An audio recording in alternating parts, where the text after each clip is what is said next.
പീഡാനുഭവ ധ്യാനത്തിൻ്റെ 5-ാമത്തെ ദിവസത്തിലേക്ക് സ്നേഹത്തോടെ സ്വാഗതം.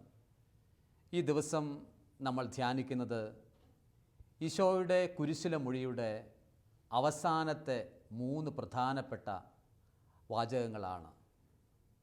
അവൻ പറഞ്ഞു, എനിക്ക് ദാഹിക്കുന്നു. രണ്ടാമതായി അവൻ പറഞ്ഞു, എല്ലാം പൂർത്തിയായി. മൂന്നാമതായി, പിതാവേ, നിൻ്റെ കരങ്ങളിൽ എൻ്റെ ആത്മാവിനെ ഞാൻ സമർപ്പിക്കുന്നു. എന്താണ് സത്യത്തിൽ കുരിശിൽ കിടന്നുകൊണ്ട് ഈശോ ഈ വാക്കുകൾ പറയുന്നതിലൂടെ അർത്ഥമാക്കുന്നത്? ഒന്നാമതായി, എനിക്ക് ദാഹിക്കുന്നു.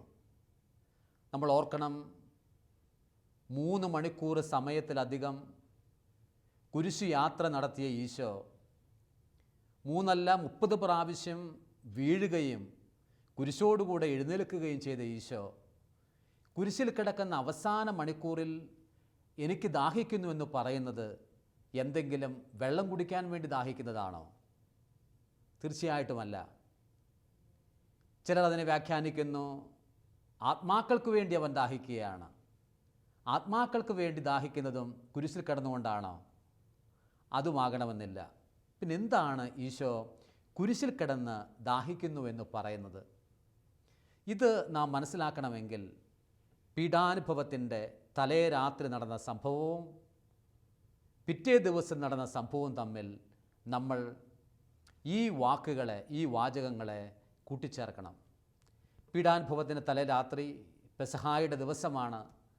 തനിക്ക് ഏറ്റവും പ്രിയപ്പെട്ട തൻ്റെ അരുമ ശിഷ്യരെ വിളിച്ചു കൂട്ടിക്കൊണ്ട് അവൻ പെസഹ ആചരിച്ചു. പെസഹായുടെ ഭക്ഷണവും കാൽവരിക്കുന്നിലെ ഈശോയുടെ കുരിശു മരണവും അഭേദ്യമായി ബന്ധപ്പെട്ടാണ് കിടക്കുന്നത്. ചിലരെങ്കിലും, പ്രത്യേകിച്ചും ചില പെന്തക്കോസ്റ്റൽ വിഭാഗങ്ങൾ ഇങ്ങനെ വ്യാഖ്യാനിക്കാറുണ്ട്, ഈശോയുടെ കുരിശു യാത്രയുടെ തലേ ദിവസം നടന്നത് വെറും ഒരു വിരുന്നാണ് എങ്കിൽ. സഹോദരങ്ങളെ ഓർക്കണം, അതൊരു വെറും വിരുന്നാണ് എങ്കിൽ പിറ്റേ ദിവസം കാൽവരിക്കുന്നിൽ നടന്നത് രക്ഷകൻ്റെ കുരിശുമരണമല്ല, മറിച്ച് വെറും ഒരു തെറ്റുകാരൻ്റെ, ഒരു തടവുപുള്ളിയുടെ പീഡനം മാത്രമാണ്, റോമൻ എക്സിക്യൂഷൻ മാത്രമാണ്. പക്ഷെ അങ്ങനെയല്ല, ഇവ തമ്മിൽ അഭേദ്യമായിട്ട് ബന്ധപ്പെട്ട് കിടക്കുന്നു. സാധാരണയായി യഹൂദരുടെ പെസഹായ്ക്ക് അവർ ഒരുമിച്ചിരുന്ന് പ്രാർത്ഥിച്ച് പാനപാത്രത്തിൽ നിന്ന് കുടിക്കുകയും ഭക്ഷണം കഴിക്കുകയും ചെയ്യുമ്പോൾ 4 ഘട്ടങ്ങളായിട്ടാണ് അവർ ചെയ്യുന്നത്. ഒന്നാമത്തെ ഘട്ടം കഴിയും, പാനപാത്രത്തിൽ നിന്ന് ആദ്യം കുടിക്കും, രണ്ടാമത് കുടിക്കും, മൂന്നാമത് കുടിക്കും, വീണ്ടും 4-മതും പാനപാത്രത്തിൽ നിന്ന് കുടിക്കുകയും ഭക്ഷിക്കുകയും ചെയ്താണ് പ്രത്യേകിച്ചും അവർ ഈ പെസഹ ആചരണം പൂർത്തിയാക്കുന്നത്. ക്രിസ്തുവിൻ്റെ വരവിൻ്റെ 1400 വർഷങ്ങൾക്ക് മുമ്പ് തങ്ങളുടെ പൂർവ്വപിതാക്കന്മാർ ഈജിപ്തിൻ്റെ അടിമത്തത്തിൽ കിടന്ന് കഷ്ടതയനുഭവിച്ചതും ദൈവത്തിൻ്റെ അതുല്യമായ ശക്തി വഴിയായി മോസസിലൂടെ കാനാൻ ദേശത്തേക്ക് തൻ്റെ പ്രിയപ്പെട്ട ജനത പ്രവേശിച്ച സംഭവവുമാണ് പെസഹായുടെ ദിനം ആചരിക്കുന്നതെന്ന് നിങ്ങൾക്കറിയാമല്ലോ. ഒന്നാമത്തെ ഘട്ടം സംഭവിക്കുന്നത് ഇതാണ്. ആദ്യം ഇവർ കയ്പുള്ള ഇലകളും ഏതാനും ഫലങ്ങളും കഴിക്കും. കയ്പുള്ള ഇലകളും ഫലങ്ങളും ഭക്ഷിക്കുന്ന സമയത്ത് ഇവർ സ്മരിക്കുന്നത് അടിമത്തത്തിൻ്റെ കാലത്തെയാണ്. ഈജിപ്തിൻ്റെ അടിമത്തത്തിൽ ഫറവോയുടെ കീഴിൽ കഴിയുന്ന സമയത്ത് കയ്പ് നിറഞ്ഞ അനുഭവങ്ങളാണ് അധികവും അവർക്ക് കിട്ടിയിരിക്കുന്നത്. ഇത് സ്മരിക്കുന്നതിന് വേണ്ടിയിട്ടാണ് കയ്പുള്ള ഇലകളും ഫലങ്ങളും അവർ ഭക്ഷിക്കുന്നത്. ഇത് ഓർത്ത് ഇത് ഭക്ഷിച്ച് ആദ്യത്തെ പാനപാത്രം ഇവർ കുടിക്കും. ഇതോടുകൂടി പെസഹ ആചരണത്തിൻ്റെ 1-ാം ഘട്ടം പൂർത്തിയാകും. ഇനി 2-ാം ഘട്ടത്തിൽ അവർ ചെയ്യുന്നത്, പുറപ്പാടിൻ്റെ പുസ്തകം 12-ാമത്തെ അധ്യായത്തിൽ ഇസ്രയേൽ ജനത്തെ ദൈവം എങ്ങനെയാണ് മോചിപ്പിച്ചത് എന്നുള്ള പുറപ്പാട് സംഭവത്തിൻ്റെ ഒരു സംക്ഷിപ്ത രൂപം കൊടുത്തിട്ടുണ്ട്. പ്രത്യേകിച്ചും മഹാമാരികൾ അയച്ചിട്ടും ഫറവോയും കൂട്ടരും മാനസാന്തരപ്പെടാതെ ദൈവത്തിൻ്റെ ജനത്തെ വിട്ടുകൊടുക്കാതെ പിടിച്ചു വെച്ചപ്പോൾ ദൈവം സംഹാരദൂതനെ പറഞ്ഞു വിട്ടു എന്ന് നമ്മൾ കാണുന്നുണ്ട്. ഈ സംഹാരദൂതനെ സ്മരിക്കുന്നതും ഈ 2-ാമത്തെ ഘട്ടത്തിലാണ്. ഈ 2-ാമത്തെ ഘട്ടം സ്മരിച്ച് പാനപാത്രത്തിൽ നിന്ന് അവർ കുടിച്ച് 113-ാമത്തെ സങ്കീർത്തനം അവർ ഒന്നു ചേർന്ന് ആലപിക്കും. 113-ാമത്തെ സങ്കീർത്തനം ദൈവത്തെ സ്മരിക്കുകയും സ്തുതിക്കുകയും ചെയ്യുന്ന സങ്കീർത്തനമാണ്. ഓ ദൈവമേ, നിന്നേക്കാൾ വലിയവനായ ആരുമില്ല, നിനക്ക് സമനായ ആരുണ്ട്, നീയാണ് മഹത്വവാനായ ദൈവം, നിനക്ക് മുമ്പിൽ തല ചായ്ക്കാത്തവർ ആരാണുള്ളത് എന്ന് തുടങ്ങുന്ന സങ്കീർത്തന ഭാഗം ഒരുമിച്ച് ചേർന്ന് അവർ പാടും. മൂന്നാമത്തെ ഭാഗത്തിലേക്ക് പ്രവേശിക്കും. ഇതാണ് കപ്പ് ഓഫ് ബ്ലെസ്സിങ് എന്നാണ് പറയുന്നത്. ഈ സമയത്താണ് അവർ പാനപാത്രമെടുത്ത് ബ്ലെസ് ചെയ്ത് ആശീർവദിച്ച് ഭക്ഷിക്കുന്നത്, ഈ പാനം ചെയ്യുന്നതും. ഈ ഭാഗത്തെക്കുറിച്ചാണ് മർക്കോസിൻ്റെ സുവിശേഷം 14-ാമത്തെ അധ്യായം 23 മുതലുള്ള വചനങ്ങളിൽ നമ്മൾ വായിക്കുന്നത്. സഹോദരങ്ങളെ, ഇസ്രയേലിനെ സംബന്ധിച്ചിടത്തോളം, പ്രത്യേകിച്ച് യഹൂദരെ സംബന്ധിച്ചിടത്തോളം, അവരുടെ പെസഹ ഭക്ഷണത്തിലെ ഏറ്റവും മെയിനായ കോഴ്സ് എന്ന് പറയുന്നത് ഇതാണ്. ഈ സമയത്താണ് അവർ കുഞ്ഞാടിനെ കൊന്ന് കുഞ്ഞാടിൻ്റെ ഭക്ഷണം, കുഞ്ഞാടിൻ്റെ മാംസം അവർ ചുട്ട് ഭക്ഷിക്കുന്നത്. കുഞ്ഞാടിനെ കൊല്ലുമ്പോഴൊരു പ്രത്യേകതയുണ്ട്. അതിനെ മുഴുവൻ അറുത്ത് കൊല്ലാൻ പാടില്ല, മറിച്ച് അതിൻ്റെ കീഴ്ഭാഗം മുതൽ മുറിച്ചിട്ട് അവർ ഇങ്ങനെ പിടിക്കും. ഇങ്ങനെ പിടിക്കുന്ന സമയത്ത് അതൊരു കുരിശാകൃതിയിലാണ് എന്നുകൂടി നമ്മൾ ഓർക്കണം. എന്നിട്ട് ചുട്ടെടുത്താണ് കൊണ്ടുവന്ന് അതിൽ നിന്ന് പൊതുവായി ഭക്ഷിക്കുന്നതും ഒപ്പം അവർ അപ്പം ചേർത്ത് അവയെ, ആ ഭക്ഷണത്തെ ഏറ്റവും മനോഹരമാക്കി തീർക്കുന്നതും. ഈ സമയം ഈ കാസ ഈശോ എടുത്തു, ഈശോ അത് ബ്ലെസ് ചെയ്തു. ഈ ഭാഗം മർക്കോസിൻ്റെ സുവിശേഷം 14-ാമത്തെ അധ്യായം 23-ാമത്തെ തിരുവചനത്തിൽ പറയുന്നത് നമുക്ക് കേൾക്കാം. അനന്തരം പാനപാത്രമെടുത്ത് കൃതജ്ഞതാസ്തോത്രം ചെയ്ത് അവർക്ക് നൽകി. അവർ എല്ലാവരും അതിൽ നിന്ന് പാനം ചെയ്തു. അവൻ അവരോട് അരുളി ചെയ്തു, ഇത് അനേകർക്ക് വേണ്ടി ചിന്തപ്പെടുന്നതും ഉടമ്പടിയുടേതുമായ എൻ്റെ രക്തമാണ്. സത്യമായി ഞാൻ നിങ്ങളോട് പറയുന്നു, ദൈവരാജ്യത്തിൽ ഞാനിത് നവമായി പാനം ചെയ്യുന്ന ദിവസം വരെ മുന്തിരിയുടെ ഫലത്തിൽ നിന്ന് ഞാൻ കുടിക്കുകയില്ല. ഇത് പറഞ്ഞ് സ്തോത്രഗീതം ആലപിച്ച് അവൻ ഒലിവുമലയിലേക്ക് പോയി. ഇതാണ് മർക്കോസ് 14:23 നമ്മൾ വായിക്കുന്നത്. നമ്മൾ ഓർക്കണം, യഹൂദരുടെ പെസഹ പൂർത്തിയാകാൻ 4ാമതൊരു ഘട്ടം കൂടിയുണ്ട്. എന്താണ് ആ ഘട്ടം? ഇത് അവരുടെ ഭക്ഷണത്തിൻ്റെ ക്ലൈമാക്സ് ആണ്, ഏറ്റവും പ്രധാനപ്പെട്ടതാണ്. ഈ സമയത്താണ് 114 മുതൽ 118 വരെയുള്ള സങ്കീർത്തനങ്ങൾ അവർ പാടും. ദൈവത്തെ ആരാധിക്കും, ദൈവത്തെ മഹത്വപ്പെടുത്തും. തങ്ങളുടെ പൂർവ്വപിതാക്കന്മാരിൽ ദൈവം ചെയ്ത വൻ കാര്യങ്ങളെ സ്നേഹത്തോടെ യാഹുവയായ ദൈവത്തിൻ്റെ മുമ്പിൽ സ്മരിക്കും. എന്നിട്ട് ഈ സങ്കീർത്തന ഭാഗങ്ങൾ പാടി 4ാമതും പാനപാത്രത്തിൽ നിന്ന് കുടിച്ച് പെസഹ ഭക്ഷണം പൂർത്തിയാക്കുന്നു. അവർ ഭവനങ്ങളിലേക്ക് മടങ്ങുന്നു. സഹോദരങ്ങളെ, എന്നാൽ ഈശോ അന്ന് പെസഹ ആചരിച്ചപ്പോൾ 4ാമത്തെ പാനപാത്രം അവൻ കുടിച്ചില്ല. അതാണ് നമ്മൾ നേരത്തെ വായിച്ചു കേട്ട സുവിശേഷ ഭാഗത്ത് കാണുന്നത്. അവൻ 3ാമത് കുടിച്ചിട്ട് പറഞ്ഞു, ദൈവരാജ്യത്തിൽ ഞാനിത് നവമായി പാനം ചെയ്യുന്ന ദിവസം വരെ മുന്തിരിയുടെ ഫലത്തിൽ നിന്ന് ഞാൻ കുടിക്കുകയില്ല. ഇത് പറഞ്ഞിട്ട് അവൻ ഒലിവുമലയിലേക്ക്, അവൻ പിന്നീട് ഗെത്സമൻ തോട്ടത്തിലേക്ക് പ്രാർത്ഥിക്കാനായിട്ട് പോവുകയാണ്. അപ്പോൾ സത്യത്തിൽ ഈശോ പെസഹ ഭക്ഷണം പൂർത്തിയാക്കിയില്ലേ? അവൻ പൂർത്തിയാക്കുന്നത് കാൽവരി കുന്നിലാണ്. അതുകൊണ്ടാണ് പെസഹ വ്യാഴവും ദുഃഖവെള്ളിയും അത്ര കണ്ട് മാറ്റി നിർത്താൻ പറ്റാത്ത വിധത്തിൽ ബന്ധപ്പെട്ടിരിക്കുന്നു എന്ന് നമ്മൾ പറയുന്നത്. തലേ ദിവസം എന്ത് അവൻ പറഞ്ഞുവോ, എന്ത് അവൻ ഭക്ഷണമായി പകർത്തിയോ, അതാണ് പിറ്റേ ദിവസം എല്ലാവരുടെയും പാപങ്ങൾ നീക്കുന്ന കുഞ്ഞാടായ ക്രിസ്തു കാൽവരി കുന്നിൽ കുരിശുമരത്തിൽ ഉയർത്തപ്പെട്ടത്. യഹൂദരിൽ അവർ ചെയ്യുന്ന ഒരു പ്രധാനപ്പെട്ട ഒരു സമ്പ്രദായമുണ്ട്. പുരോഹിതരുടെ അടുത്തേക്ക് ആടുകളെ കൊണ്ടുവരും. ഈ ആടുകളിൽ പാപങ്ങൾ ആരോപിക്കും, കുറ്റങ്ങൾ ആരോപിക്കും. അപ്പോൾ ആ ആണ്ടിൽ നടന്ന മുഴുവൻ പാപങ്ങളും മനുഷ്യർ, വിശ്വാസികൾ ജെറുസലേമിൽ വന്ന് കുറ്റങ്ങളും പാപങ്ങളും അതിൽ ആരോപിച്ച് അവർ പാപത്തിൽ നിന്ന് വിടുതൽ പ്രാപിക്കും. എന്നിട്ട് ഈ ആടിനെ അവർ നോക്കത്താ ദൂരത്തേക്ക് മരുഭൂമിയിലേക്ക് പറഞ്ഞു വിടും. ഒരു ഗ്രന്ഥത്തിൽ പറയുന്നത് ഇങ്ങനെയാണ്, ഈശോ കുരിശിൽ മരിച്ച ആ ആണ്ടിൽ മാത്രം ആ ആട് തിരിച്ചു വന്നു. സാധാരണയായി ആടുകൾ മരുഭൂമിയിലേക്ക് പറഞ്ഞു വിട്ടാൽ അവ ഒരിക്കലും തിരിച്ചു വരികയില്ല. അവ നോക്കത്താ ദൂരത്ത് പോകുന്നത് വരെ ജനങ്ങൾ നോക്കിക്കൊണ്ടിരിക്കും. നോക്കുന്നതിനാണ്, ഇതാ തങ്ങളുടെ പാപങ്ങളൊക്കെ ഈ ആടിൽ ആരോപിച്ചു, ഇനി തങ്ങൾ പാപവിമുക്തരാണ്, പുതിയ സൃഷ്ടിയാണ്, പുതിയ ജീവിതത്തിലേക്ക് പ്രവേശിക്കാം. പെസഹ ഭക്ഷണത്തോടുകൂടി അവർ പുതിയ ജീവിതത്തിലേക്ക് പ്രവേശിക്കുകയാണ്. എന്നാൽ അന്ന് ആട് തിരിച്ചു വന്നു. എന്തായിരിക്കും കാരണം? ആ ആണ്ടിൽ എന്നു മാത്രമല്ല, ഇനി മുതൽ കുഞ്ഞാട് എന്ന് പറയുന്നത് ക്രിസ്തുവാണ്. അതുകൊണ്ടാണ് യോഹന്നാൻ 1:29 യേശുവിൻ്റെ വരവിനെ സ്വാഗതം ചെയ്തുകൊണ്ട് സ്നാപ യോഹന്നാൻ ഇങ്ങനെ പറഞ്ഞു, ഇതാ ലോകത്തിൻ്റെ പാപം നീക്കുന്ന ദൈവത്തിൻ്റെ കുഞ്ഞാട്. ഇതാ ലോകത്തിൻ്റെ പാപം നീക്കുന്ന ദൈവത്തിൻ്റെ കുഞ്ഞാട്. ഇനി വേറൊരു കുഞ്ഞാടിൻ്റെ മേൽ കുറ്റമാരോപിക്കേണ്ട ആവശ്യമില്ല, വേറൊരു കുഞ്ഞാടിനെ കൊല്ലേണ്ട ആവശ്യമില്ല. സാധാരണയായിട്ട് ഇങ്ങനെയാണ് പറയുന്നത്, ജെറുസലേം ദേവാലയം മണം കൊണ്ടറിയാമെന്ന്. നമുക്കറിയാം, ഒരു ദേവാലയം മണം കൊണ്ടല്ല നമ്മൾ അറിയുന്നത്, സ്ഥലം കൊണ്ടാണ് അറിയുന്നത്. പക്ഷേ ജെറുസലേം ദേവാലയം മണം കൊണ്ടറിയാം. എന്തുകൊണ്ടാണത്? 100 കണക്കിന് ആടുമാടുകളെ കുറ്റങ്ങളും പാപങ്ങളും ആരോപിച്ച് ബലിയർപ്പിക്കുന്നത് കൊണ്ട് അവയുടെ രക്തം മനുഷ്യനിൽ വന്ന് അടിക്കും, അവന് കിട്ടും. അതുകൊണ്ടാണ് ഇത് മണം കൊണ്ടറിയാമെന്ന് പറയുന്നത്.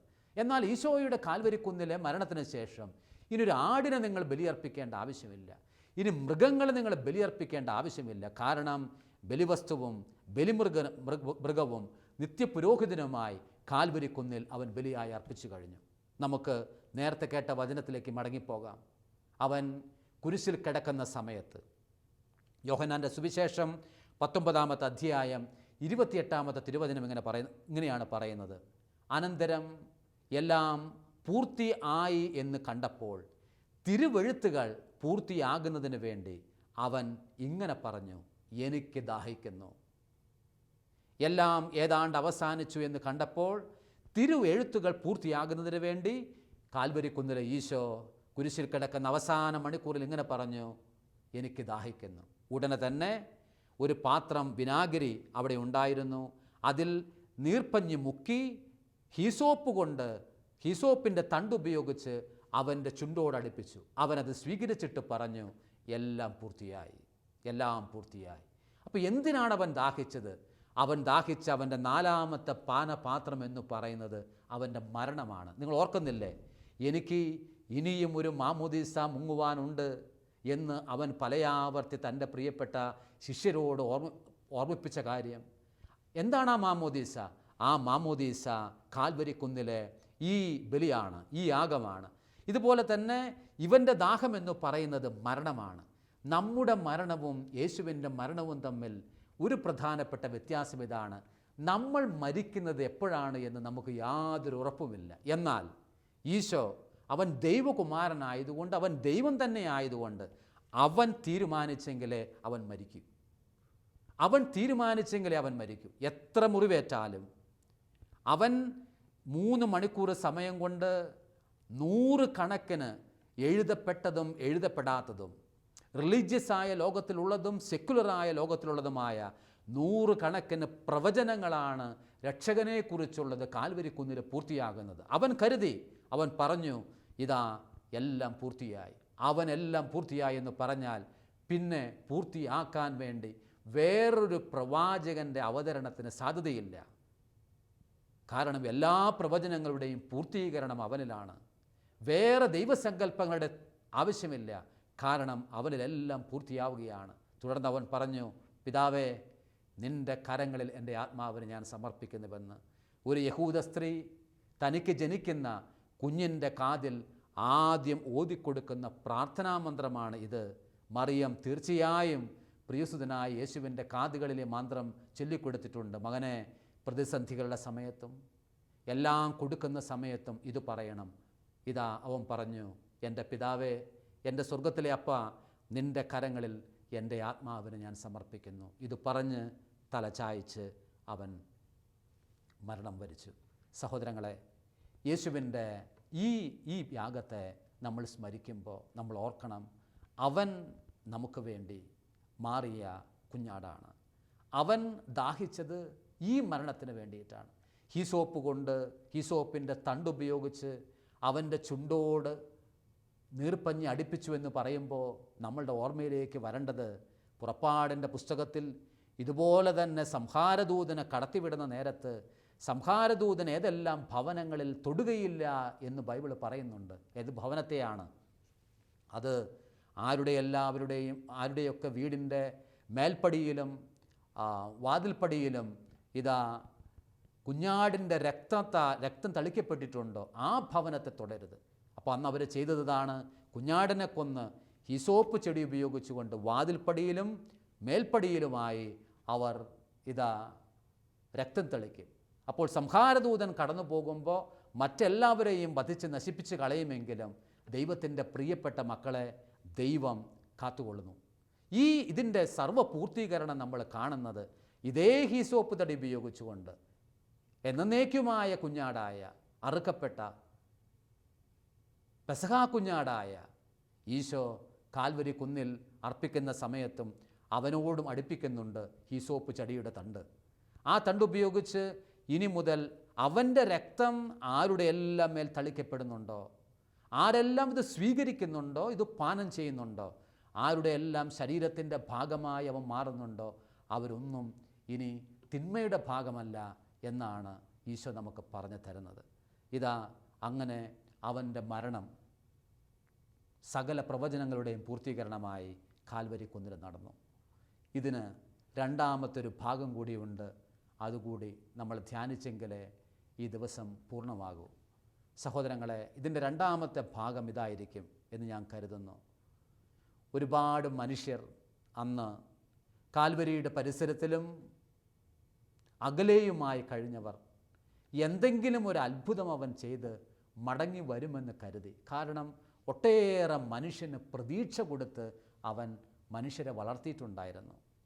പക്ഷെ അവരുടെ മുഴുവൻ പ്രതീക്ഷ മങ്ങിപ്പോയ ദിവസം കൂടിയാണ് സത്യത്തിൽ കാൽവരി കുന്നിലെ ഈശോയുടെ മരണ ദിവസമെന്ന് പറയുന്നത്.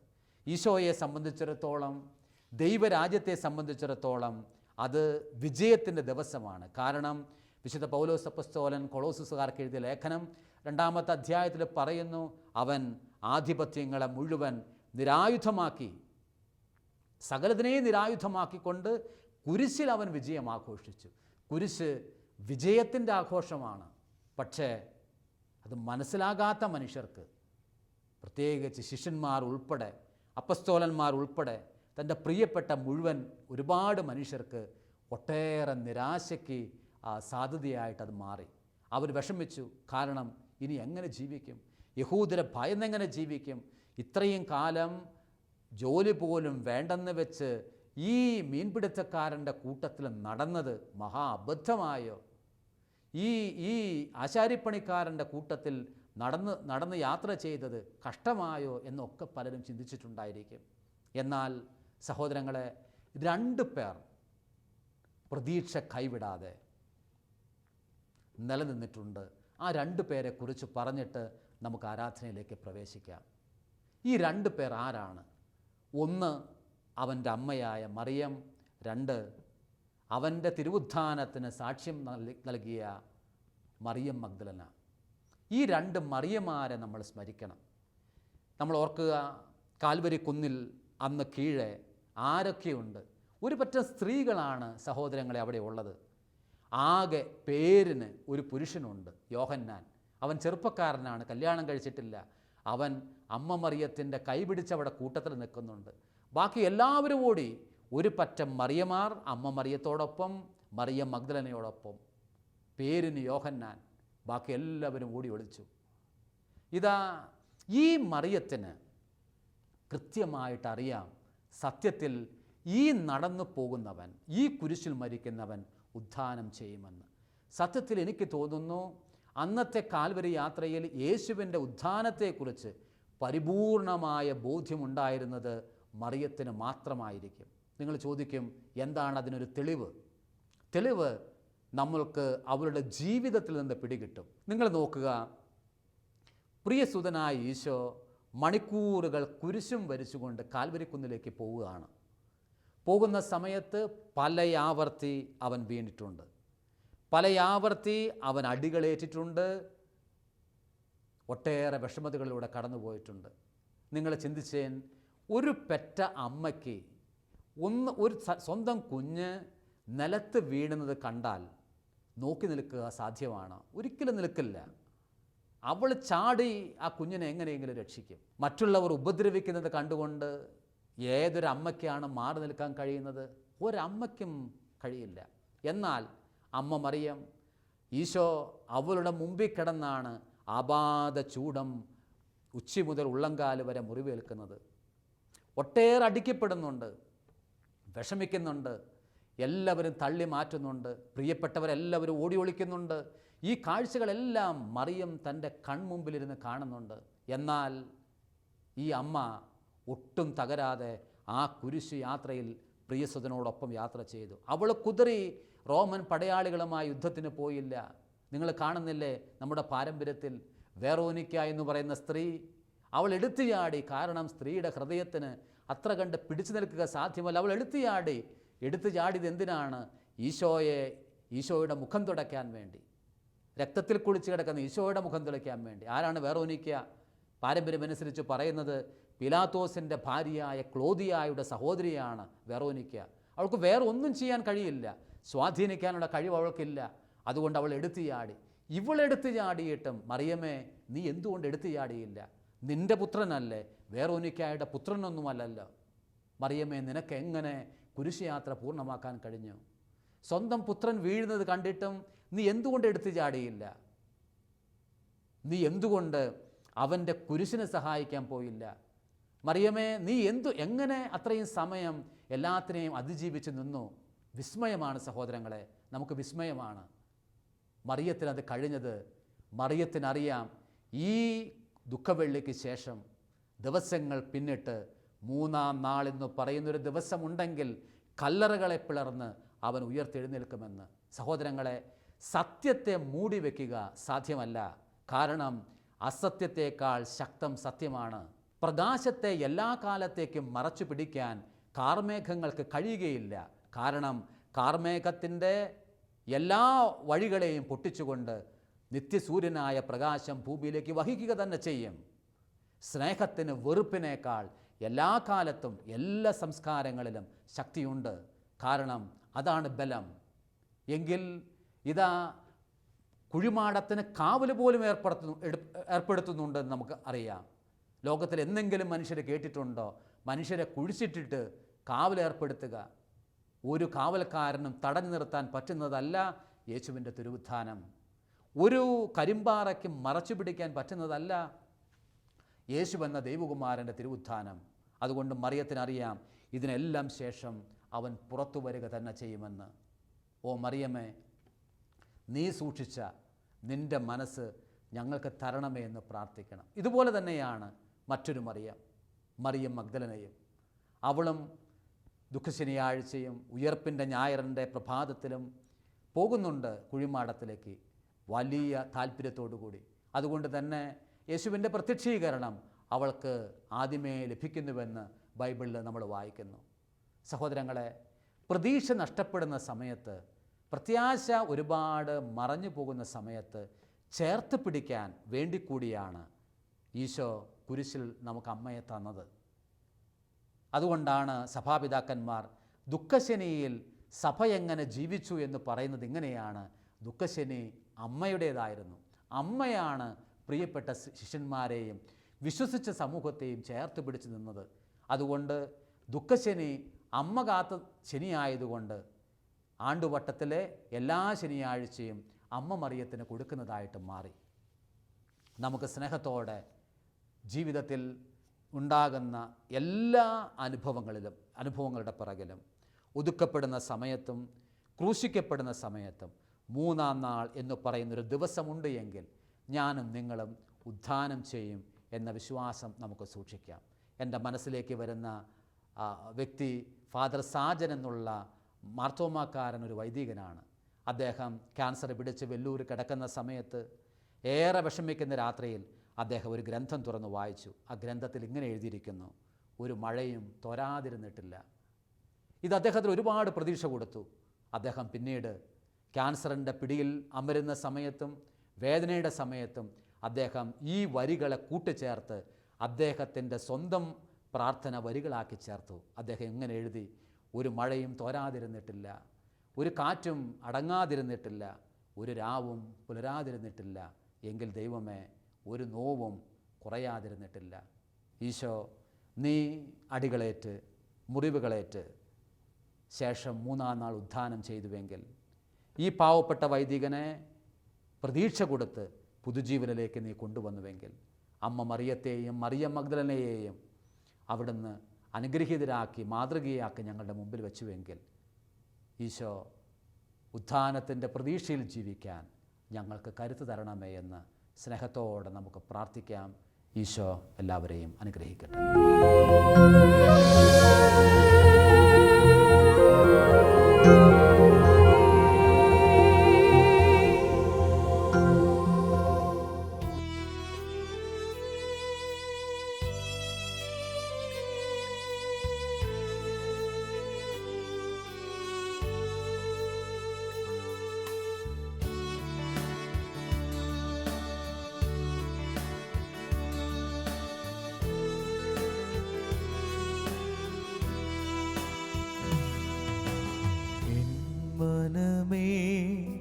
സ്തുതിക്ക നിന്നാദരേ, എന്നുള്ളമേ വാഴ്ത്തുക നന്ദിയാ.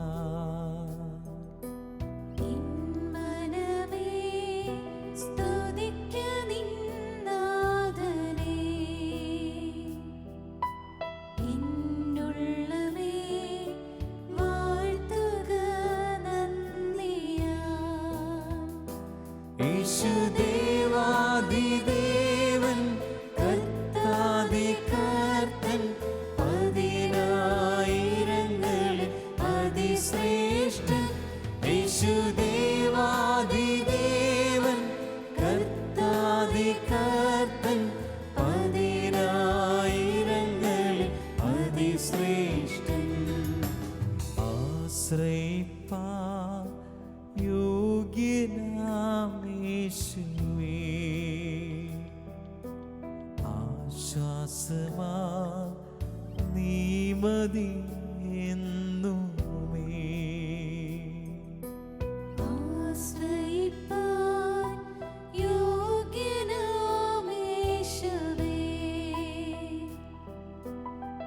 ആശ്വാസമായി നീ മതി എന്നുമേ.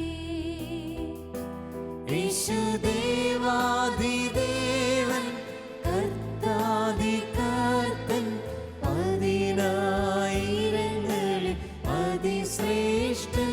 യേശുദേവാദിദേവൻ കർത്താദികർത്തൻ, പതിനായിരങ്ങളിൽ അതിശ്രേഷ്ഠൻ. യേശുദേവാദിദേവൻ കർത്താദികർത്തൻ, പതിനായിരങ്ങളിൽ അതിശ്രേഷ്ഠൻ. യേശുദേവാദിദേവൻ കർത്താദികർത്തൻ, പതിനായിരങ്ങളിൽ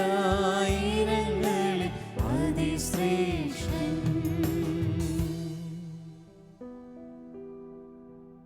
ദിവ്യകാരുണ്യ ഈശോ, ലോകത്തിൻ്റെ പാപം നീക്കുന്ന ദൈവത്തിൻ്റെ കുഞ്ഞാട്, ബലിയും ബലിവസ്തുവും നിത്യപുരോഹിതനുമായവൻ ഇതാ നമ്മുടെ മുമ്പിൽ സ്നേഹത്തോടെ എഴുന്നള്ളിയിരിക്കുന്നു. ഇനി മറ്റൊരു ബലിയുടെ ആവശ്യമില്ല, ഇനി മറ്റൊരു യാഗത്തിൻ്റെ ആവശ്യമില്ല. നമുക്ക് വേണ്ടി യാഗമായി തീർന്നവൻ തന്നെ തന്നെ സമർപ്പിക്കേണ്ട സമയമായി. കുരിശിൽ മരിക്കേണ്ടതിൻ്റെ തലേ രാത്രി തൻ്റെ പ്രിയപ്പെട്ട ശിഷ്യഗണത്തെ എല്ലാം ചേർത്ത് പിടിച്ച് അവൻ പെസഹ ഭക്ഷിച്ചു. ഓ ഈശോയെ, വരാനിരിക്കുന്ന മിശിഹായ്ക്ക് വേണ്ടി ഞങ്ങളുടെ പൂർവ്വപിതാക്കന്മാർ ഒരപ്പവും ഒരു ചഷകം വീഞ്ഞും മാറ്റിവെച്ചുവെങ്കിൽ, അന്ന് ആ പെസഹ ഭക്ഷണത്തിൻ്റെ സമയത്ത് അവിടുന്ന് ആ അപ്പവും വീഞ്ഞും എടുത്ത് പറഞ്ഞു, ഇതാണെൻ്റെ ശരീരം, ഇതാണെൻ്റെ രക്തം, ഇത് ഭക്ഷിക്കുന്നവന് നിത്യജീവനുണ്ട്, ഇത് പാനം ചെയ്യുന്നവൻ മരിച്ചാലും ജീവിക്കും. ഓ ഈശോയെ, ഞങ്ങൾക്ക് വേണ്ടി അപ്പമായി തീർന്ന നിൻ്റെ സ്നേഹത്തെ ഈ സമയം ഞങ്ങൾ ധ്യാനിക്കുന്നു. പൗലോസ് അപ്പസ്തോലൻ ഫിലിപ്പിയർക്ക് എഴുതിയ ലേഖനത്തിൽ ഇങ്ങനെ പറഞ്ഞു: ദൈവവുമായുള്ള സമാനത നിലനിർത്തേണ്ടതൊരു കാര്യമായി പരിഗണിക്കാതെ അവിടുന്ന് തന്നെ ശൂന്യനാക്കി ദാസൻ്റെ രൂപം സ്വീകരിച്ചു, മനുഷ്യനായി അവതരിച്ചു. ഒരു പടി കൂടി അവിടുന്ന് പെസഹായുടെ രാത്രിയിൽ മാറി മനുഷ്യനായുള്ള സമാനതയും നിലനിർത്തേണ്ടതൊരു കാര്യമായി പരിഗണിക്കാതെ നീ അപ്പമായി, ഭക്ഷണമായി. ഓ ഈശോയെ, ഞങ്ങൾക്ക് വേണ്ടി ഇത്ര കണ്ട് മനോഹരമായ ഭക്ഷണമാകുവാൻ ഞങ്ങൾ നിനക്ക് വേണ്ടി എന്തു ചെയ്തു? ഞങ്ങൾ നിനക്ക് വേണ്ടി ജീവിച്ചിട്ടില്ല. ഞങ്ങൾ നിനക്ക് വേണ്ടി ഒന്നും നഷ്ടമാക്കിയിട്ടില്ല. ഓ ഈശോ, എന്നിട്ടും നീ ഞങ്ങളെ സ്നേഹിച്ചല്ലോ. എന്നിട്ടും നീ ഞങ്ങളെ വീണ്ടെടുത്തല്ലോ. എന്നിട്ടും നീ നിന്റെ സ്വർഗത്തിൻ്റെ പ്രതാപം മുഴുവൻ ഉപേക്ഷിച്ച് ഇറങ്ങി വന്നുവല്ലോ. എന്നിട്ടും നീ ഭക്ഷണമായി മാറിയല്ലോ. ഓ ദിവ്യകാരുണ്യ യേശുവേ, ഈ അനുഗ്രഹീതമായ ദിവസം ലോകത്തിലുടനീളം നടക്കുന്ന ആരാധനകളോട്, പരിശുദ്ധമായ ബലികളോട് കൂട്ടുചേർന്ന് എല്ലാ അൾത്താരകളിലും എഴുന്നള്ളുന്ന അങ്ങയുടെ സാന്നിധ്യത്തെ ചേർത്ത് വെച്ച് ഞങ്ങൾ അങ്ങയെ ആരാധിക്കുന്നു, മഹത്വപ്പെടുത്തുന്നു. ഞങ്ങൾക്ക് വേണ്ടി തകർക്കപ്പെട്ട കുഞ്ഞാടിനെ ഞങ്ങൾ ആരാധിക്കുന്നു, നന്ദി പറയുന്നു.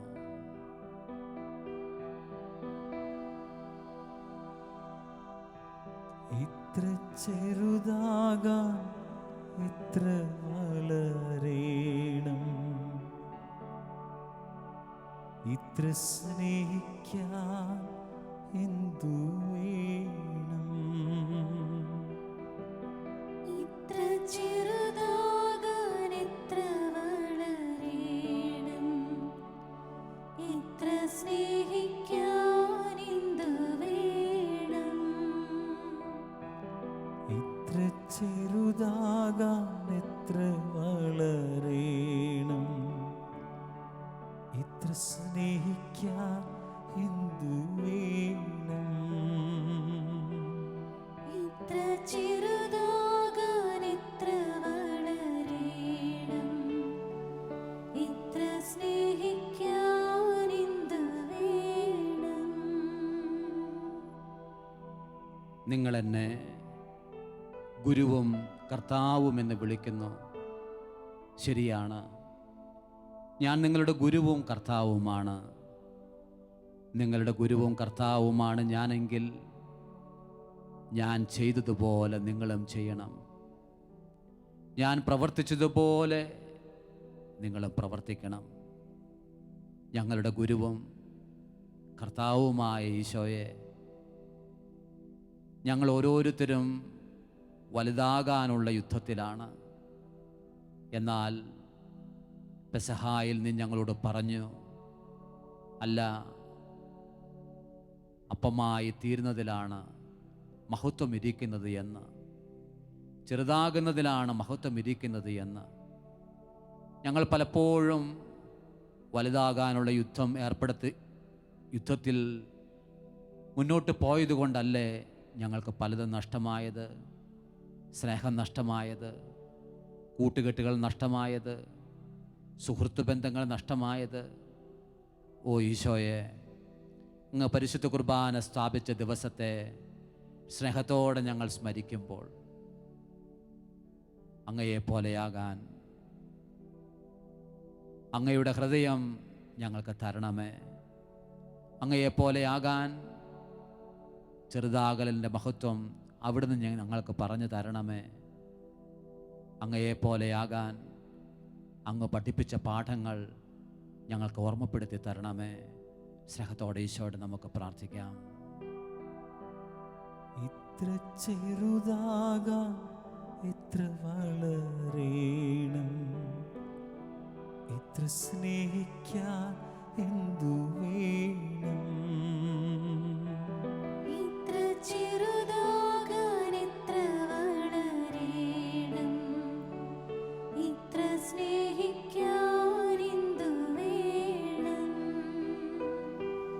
ഇത്ര ചെറുതാകാൻ എത്ര വളരേണം? ഇത്ര സ്നേഹിക്കാൻ എന്തു വേണം? ഇത്ര ചെറുതാകാൻ എത്ര വളരേണം? ഇത്ര സ്നേഹിക്കാൻ എന്തു വേണം? പിറ്റേ ദിവസം കുരിശിൽ സംഭവിക്കേണ്ടതെല്ലാം തലേ രാത്രിയിൽ അവൻ ശിഷ്യർക്കായി ഭക്ഷണമായി വിളമ്പുമ്പോൾ പറഞ്ഞു കൊടുക്കുന്നുണ്ട്. മനസ്സിലാകുന്നില്ലായിരുന്നു അവരിൽ പലർക്കും. ഈശോയെ പലപ്പോഴും ഞങ്ങൾക്ക് അങ്ങയുടെ സ്നേഹവും കരുതലും ഒന്നും മനസ്സിലാക്കാൻ കഴിയുന്നില്ല. അതുകൊണ്ടാണ് അങ്ങയുടെ കുരിശിനെ സ്വീകരിക്കാൻ ഞങ്ങൾ മടിക്കുന്നത്.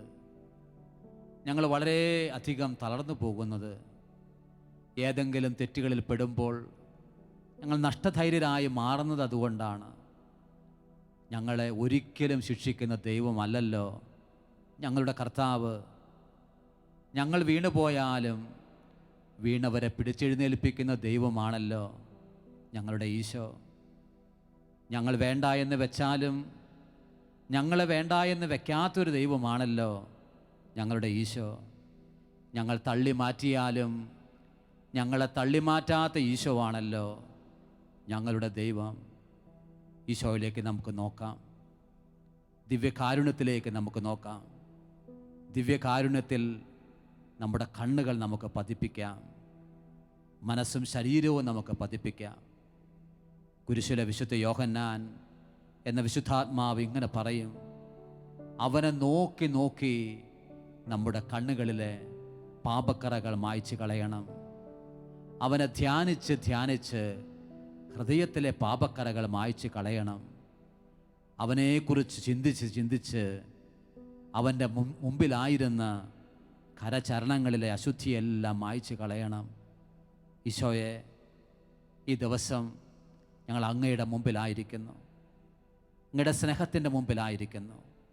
ഞങ്ങളെ പുതുക്കി പണിയണമേ, ഞങ്ങളങ്ങയുടെ സ്വന്തമാക്കി മാറ്റണമേ. സ്നേഹത്തോടെ നമുക്ക് പ്രാർത്ഥിക്കാം. അവനെ നോക്കിയിരിക്കാം. അവനെ നോക്കിയിരുന്ന സകല വിശുദ്ധരോടും ചേർന്ന് അവനെ മാത്രം നമുക്ക് നോക്കിയിരിക്കാം. അവൻ നമ്മളെ നോക്കുന്നുണ്ട്. സൂക്ഷിച്ചു നോക്കിയാൽ രണ്ടു പേരുടെയും കൺപോളകൾക്കിടയിൽ കൃഷ്ണമണിയിൽ പരസ്പരം കാണാൻ കഴിയും. അതെ, അവൻ നമ്മളെ നോക്കുന്നു, ഞാൻ അവനെയും. ഈശോ, എന്നിലേക്ക് വരണമേ. നമുക്ക് പ്രാർത്ഥിക്കാം. യോഗ്യൻ നീ യേശുവേ, സ്തുതികൾക്ക് യോഗ്യൻ നീ, യോഗ്യൻ നീ, യോഗ്യൻ നീ, ദൈവകുഞ്ഞാടേ നീ യോഗ്യൻ. യോഗ്യൻ നീ യേശുവേ, സ്തുതികൾക്ക് യോഗ്യൻ നീ, യോഗ്യൻ നീ, യോഗ്യൻ നീ, ദൈവകുഞ്ഞാടേ നീ യോഗ്യൻ. യോഗ്യൻ നീ യേശുവേ,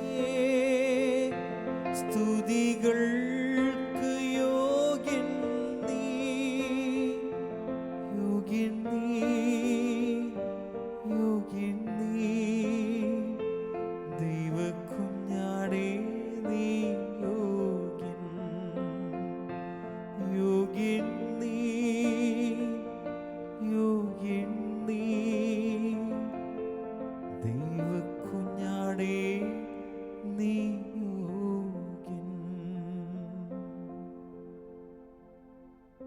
വെളിപാട് പുസ്തകത്തിൽ ദിവ്യ കുഞ്ഞാടിനെ ധ്യാനിച്ച് യോഹന്നാൻ ഇങ്ങനെ എഴുതി: കുഞ്ഞാടിൻ്റെ രക്തം കൊണ്ടും സാക്ഷ്യത്തിൻ്റെ വചനം കൊണ്ടും അവർ തിന്മയുടെ മേൽ വിജയം വരിച്ചു.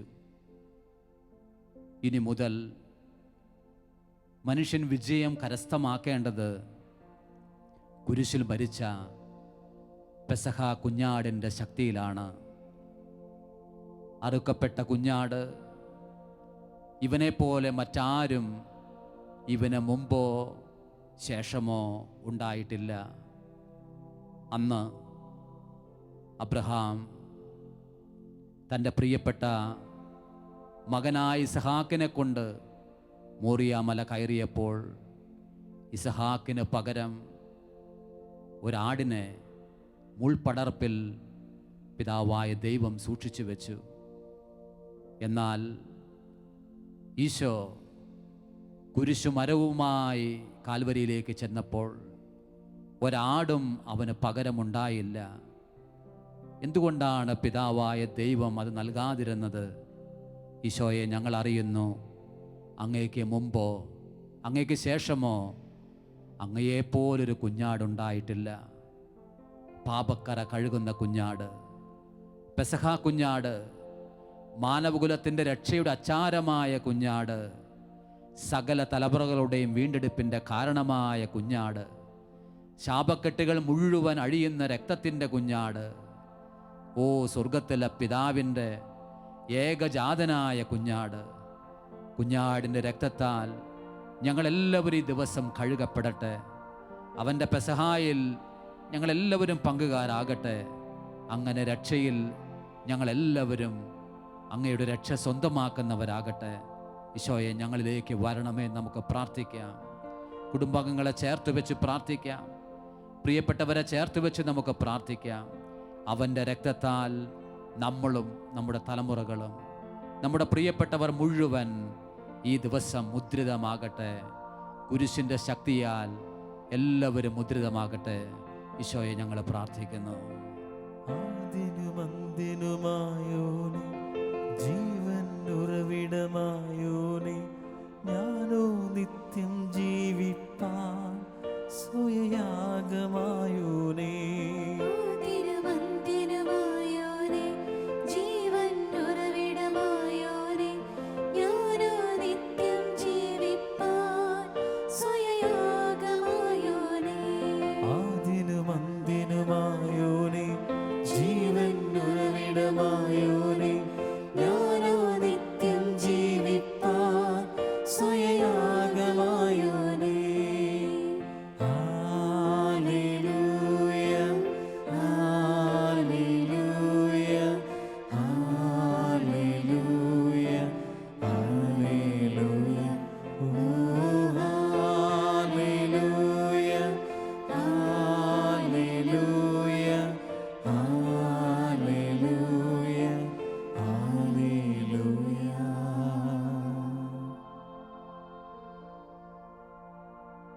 ഈശോയെ,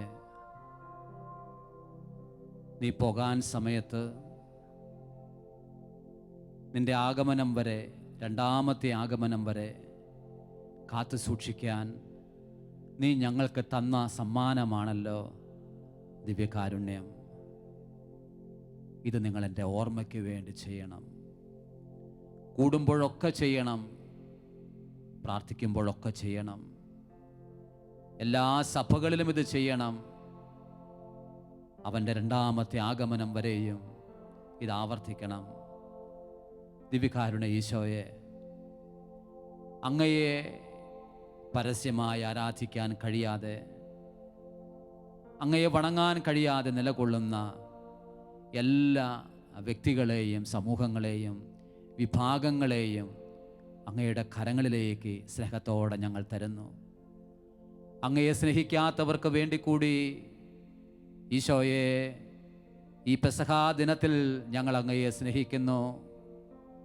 അങ്ങയെ വണങ്ങാത്തവർക്ക് വേണ്ടി കൂടി ദിവ്യകാരുണ്യ യേശുവേ, ഈ പെസഹാ ദിനത്തിൽ ഞങ്ങൾ അങ്ങയെ ആരാധിക്കുന്നു. അങ്ങയെ വേണ്ട എന്ന് വെക്കുന്നവർക്ക് വേണ്ടി കൂടി ഈ അനുഗ്രഹീത ദിവസം ഞങ്ങൾ പ്രാർത്ഥിക്കുന്നു, അങ്ങയെ ഞങ്ങൾക്ക് വേണമെന്ന്.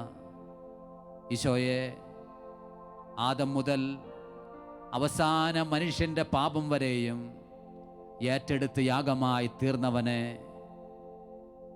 അങ്ങയുടെ മേശയിൽ നിന്ന് ഭക്ഷിക്കാൻ, അങ്ങയുടെ പാനപാത്രത്തിൽ നിന്ന് വാങ്ങി സ്വീകരിക്കാൻ എല്ലാ സഭാവിഭാഗങ്ങളെയും അവിടുന്ന് അനുഗ്രഹിക്കണമേ. ദിവ്യകാരുണ്യത്തിൻ്റെ അത്ഭുതങ്ങൾ ലോകത്തിലുടനീളം നീ പുനരാവർത്തിക്കണമേ. സഭയ്ക്ക് അങ്ങനെ ഒരു വസന്തം ഉണ്ടാകട്ടെ, ലോകത്തിലൊരു വസന്തം ഉണ്ടാകട്ടെ. അൾത്താരകളിൽ വാഴുന്നവൻ ജീവിക്കുന്ന കർത്താവാണെന്ന് മാനവകുലം അങ്ങനെ അറിയട്ടെ. ജനതകളെല്ലാം അങ്ങയിലേക്ക് കടന്നു വരട്ടെ. ശൂന്യമായ അൾത്താരകളിലെല്ലാം ബലികൾ ആവർത്തിക്കപ്പെടട്ടെ. ശൂന്യമായ ഇരിപ്പിടങ്ങളിലെല്ലാം ദൈവജനം വന്നു കൂടട്ടെ. ഈ അനുഗ്രഹീതമായ ദിവസം സ്നേഹത്തോടെ ഞങ്ങൾ പ്രാർത്ഥിക്കുന്നു. എല്ലാവരോടും ചേർന്ന് ഞങ്ങൾ അങ്ങയെ ആരാധിക്കുന്നു, അങ്ങയെ മഹത്വപ്പെടുത്തുന്നു.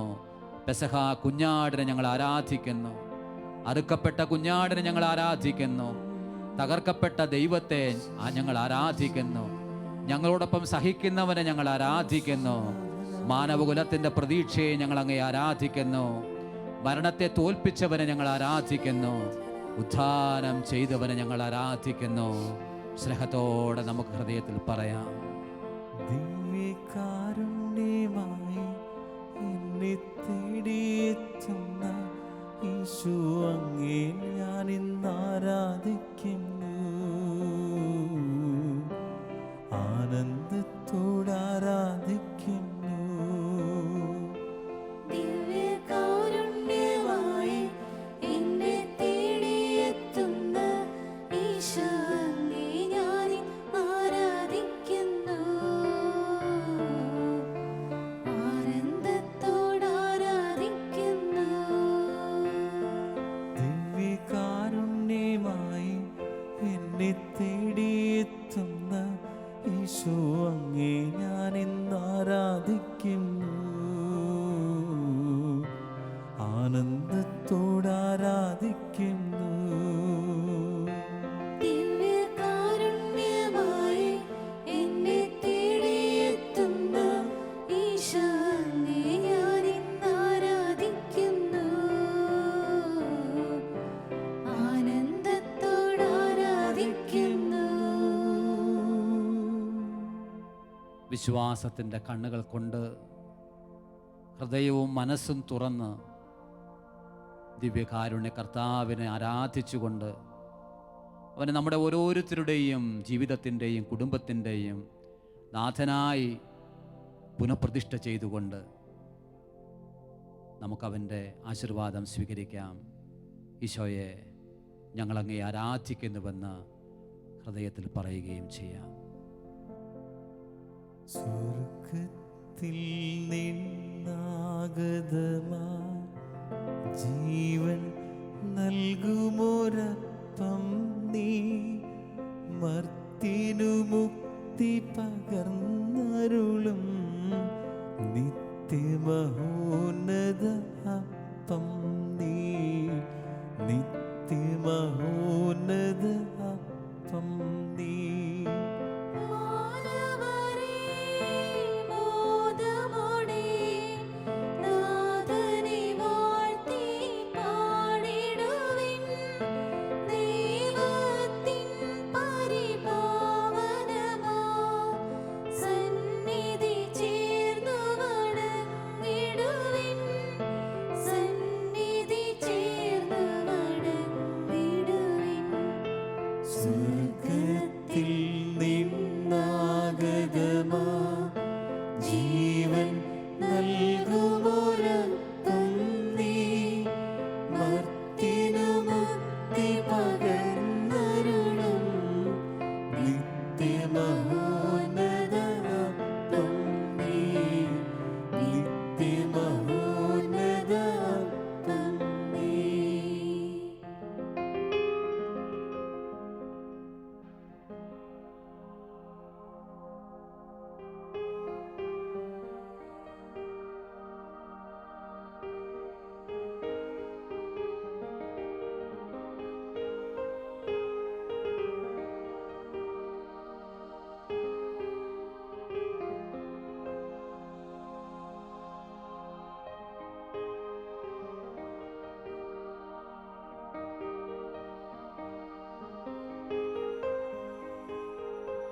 Thank